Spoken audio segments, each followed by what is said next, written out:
Hey guys, what's going on, and welcome back to What Shall We Do Next. I'm Mike, your host, and hope you guys are having the best day ever. Before I get started, guys, please subscribe if you are new here with the notification bell on. We're on the road to 158,000 subscribers, and I would love you to join me on this journey, so hit subscribe and join the fam. But what's going on, you guys, and welcome back to another spooky video. That's right, guys, today we're going to be talking about another scary story, and this scary story is called Gone Fishing. So the story of Gone Fishing is a scary story about two young boys who encounter a strange man down by the river in their small town. But enough of the jibber jabber, let's jump right over to the story.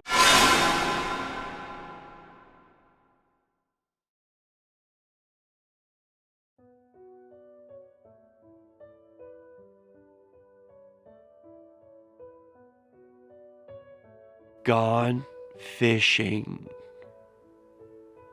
This morning, bright and early, my friend Oleg and I decided to go fishing. We live in a very small town, and there is never much to do. We were dying of boredom. However, this morning, it was even more quiet than usual. The streets were empty, and there was nobody around. The town was eerily quiet. We went down an overgrown path that led to the river. When we got there, we saw a strange figure in a dark green hood crouching on the riverbank. He was holding a fishing rod in his hand. "Good morning," I called out. "Are the fish biting today?" The man didn't answer. He just gave a hoarse laugh and started to sway slightly from side to side. I went closer and asked again, "Are the fish biting today?"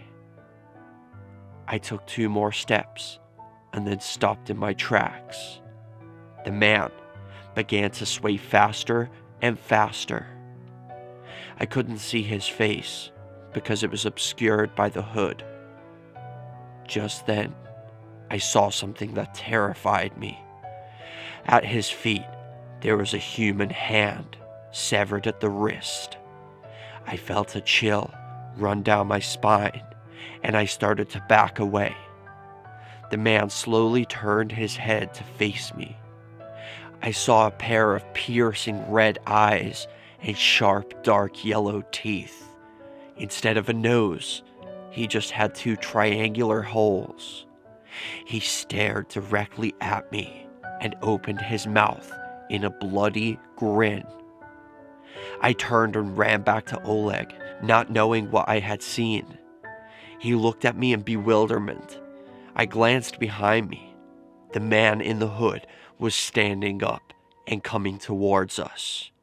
Without waiting to see what would happen next, I grabbed Oleg by the hand and dragged him with me, shouting, "Run!" We rushed into the trees, looking back over our shoulders every 5 seconds to make sure the man wasn't following us.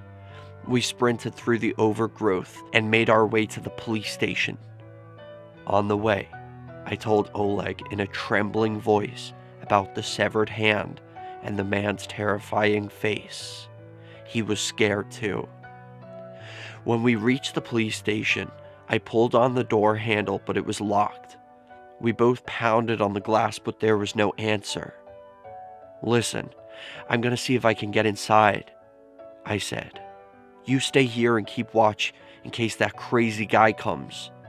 Oleg was shaking and said, "But I'm scared. What am I gonna do if he..." I didn't let him finish that sentence.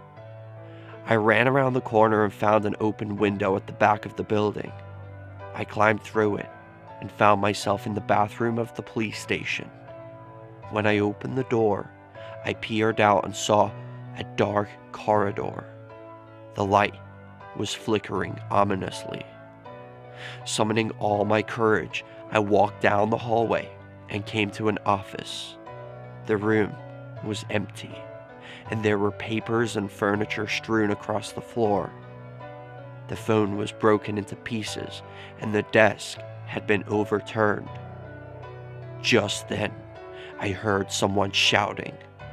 It was coming from the street, and it sounded a lot like Oleg.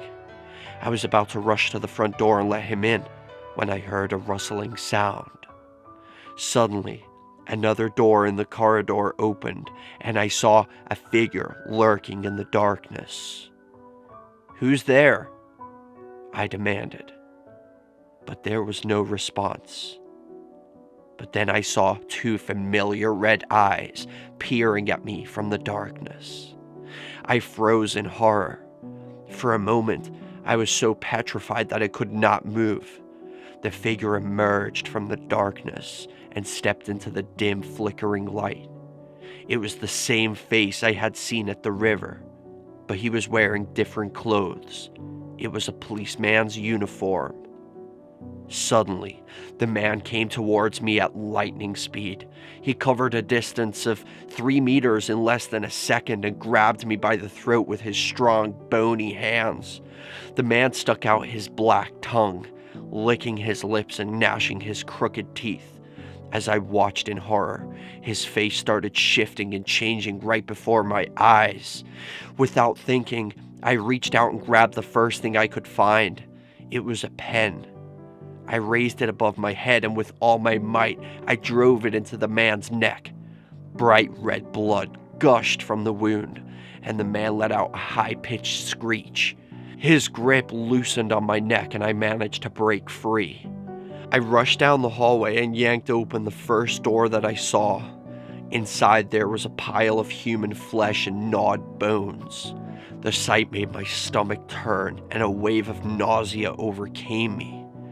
I fell to my knees and threw up on the ground. I was shaking with fear. I realized that this was the remains of the other policemen. Just then, I remembered Oleg. He was waiting for me outside. I ran to the front door and opened it, and when I saw the familiar face of Oleg on the other side, I wanted to cry. "Is everything okay?" I asked. "I heard you shouting." Oleg nodded. "Everything is fine," he said. "I thought I saw someone moving around inside. Let's go home before the crazy guy comes back." We ran all the way home, and when we reached Oleg's house, we found that his parents were not there. On the table, there was a note. "Gone to visit your grandmother. Will be back late tonight." We went around the empty house, securing all the windows and locking all the doors.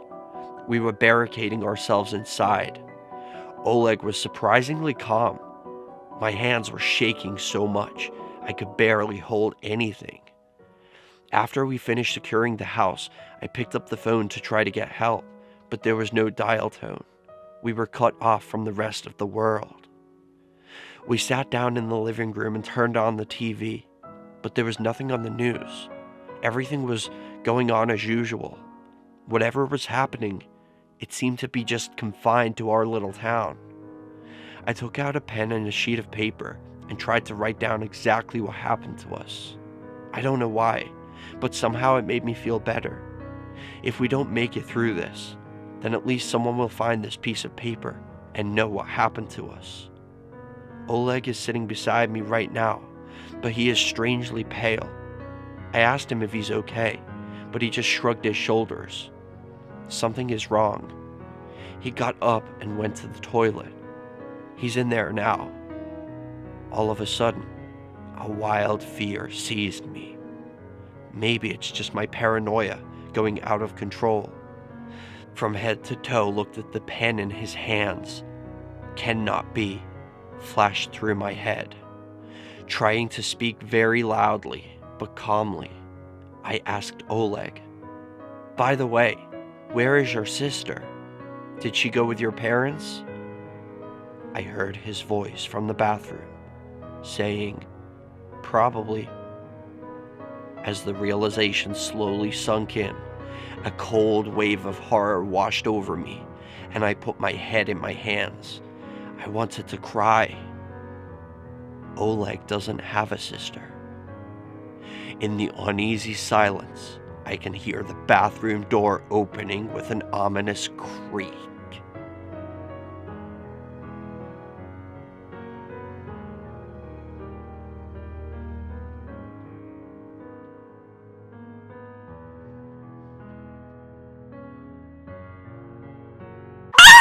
Holy shit, guys, did you hear that? Okay, that got me off guard at the end there. Now, I was thinking throughout this entire story, I was like, okay, come on.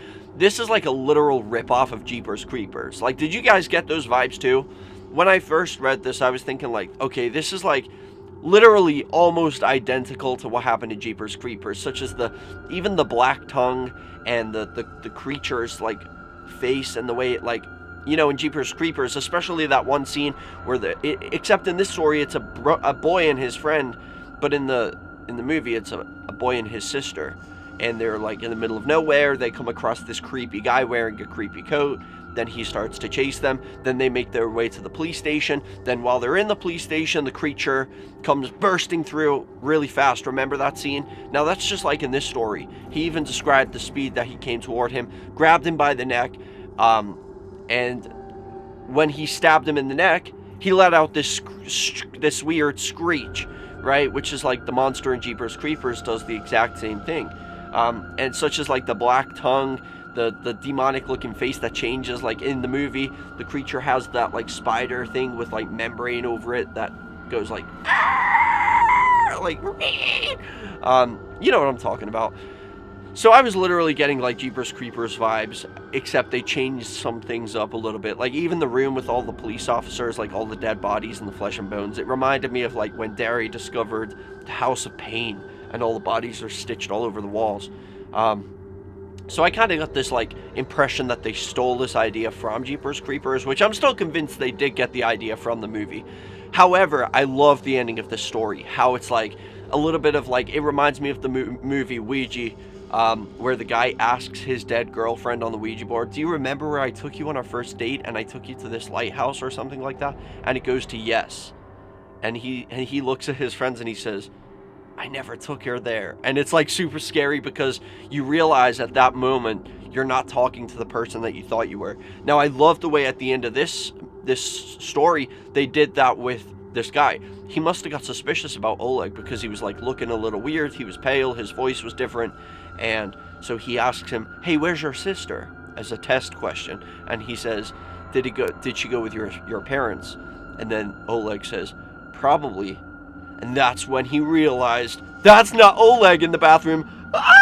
Oh my god, I have chills right now. I actually got chills when I read that part. It's so good. I love stories like that. But anyway, guys, I hope you enjoyed this story. If you did, make sure you drop a like on it. I would really appreciate that. Likes really help out my videos a lot. Hey guys, let me know in the comment section for question of the day. What would you have done in this situation? Would you have like been out of there, especially when the door starts opening? That's a cliffhanger right there. What would you have done in that situation? You just asked your friend who's acting really strange, hey, like, you know, where's your sibling? And you know that they don't actually have a sibling, and the person's like, probably. Like, what would you do? That's scary. But thank you all so much for watching, guys. I love you all, and remember the most important thing, chase your dreams, keep on fighting, and I'll see you back here in the next video. Peace out, guys.